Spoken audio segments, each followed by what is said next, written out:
অন্তর্বর্তী সরকার চলতি বছরের ২৫ মার্চ নারী ও শিশু নির্যাতন দমন সংশোধন অধ্যাদেশ ২০২৫ জারি করে। আইনের ধারা ৯ ক এর পর নতুন ধারা ৯ খ সংযোজন করা হয়েছে। ৯ খ ধারায় বিয়ের প্রলোভনের মাধ্যমে যৌনকর্ম করলে দণ্ডের বিষয়ে বলা আছে। আইন মন্ত্রণালয়ের তথ্য অনুসারে নতুন এই ধারা কার্যকরের পর গত জুলাই মাস পর্যন্ত ৪ মাসে সারা দেশে বিয়ের প্রলোভনের মাধ্যমে যৌনকর্ম করার অভিযোগে ২১০টি মামলা হয়েছে। আইনে ধর্ষণের সর্বোচ্চ সাজা মৃত্যুদণ্ড বা যাবজ্জীবন সশ্রম কারাদণ্ড, আর বিয়ের প্রলোভনে যৌনকর্ম করার দণ্ড সর্বোচ্চ ৭ বছর সশ্রম কারাদণ্ড। রংপুরে বাসায় বেড়াতে নিয়ে যাওয়ার নাম করে এক নারীকে ধর্ষণ করেন সহকর্মী প্রেমিক। বিয়ের প্রতিশ্রুতি দিয়ে পরে তার সঙ্গে একাধিকবার যৌন সম্পর্ক স্থাপন করা হয়। সবশেষ নারী বিয়ের কথা বললে ঘটনা সবাইকে বলে দেবেন বলে হুমকি দেন, যার প্রতিকার না পেয়ে কাজিরহাট থানায় মামলা করেন ভুক্তভোগী নারী।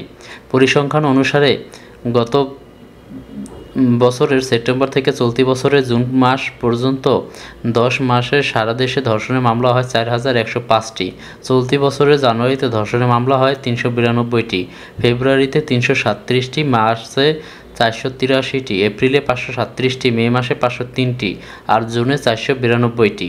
বছরভিত্তিক হিসাবে বলা হয়, চলতি বছরের জানুয়ারি থেকে জুন পর্যন্ত ধর্ষণের মামলা হয়েছে ২,৭৪৪টি, ২০২৪ সালে ৪,৩৯৪টি, ২০২৩ সালে ৫,১৯১টি, ২০২২ সালে ৬,০৩২টি, ২০২১ সালে ৬,৩৪১টি, ২০২০ সালে ৬,৫৫৫টি।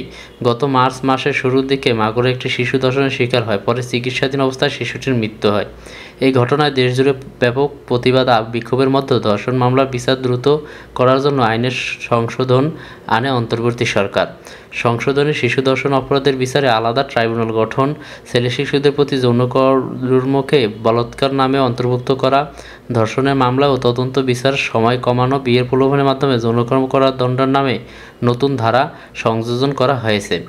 আর ধর্ষণের মামলায় ডিএনএ পরীক্ষার বাধ্যবাধকতা তুলে দেওয়া হয়েছে। অধ্যাদেশ ৯ খ ধারা সংশোধন করে বিয়ের প্রলোভনের মাধ্যমে যৌনকর্ম করিবার দণ্ড রাখার বিষয়ে আইন উপদেষ্টা অধ্যাপক আসিফ নজরুল বলেন, ধর্ষণের অভিযোগে যেসব মামলা হয়েছে সেসব মামলা পর্যালোচনা করে দেখা গেছে এখানে দুই ধরনের মামলা হয়। একটি হচ্ছে প্রতারণামূলক সম্পত্তি প্রতিশ্রুতি দিয়ে ধর্ষণের অভিযোগ।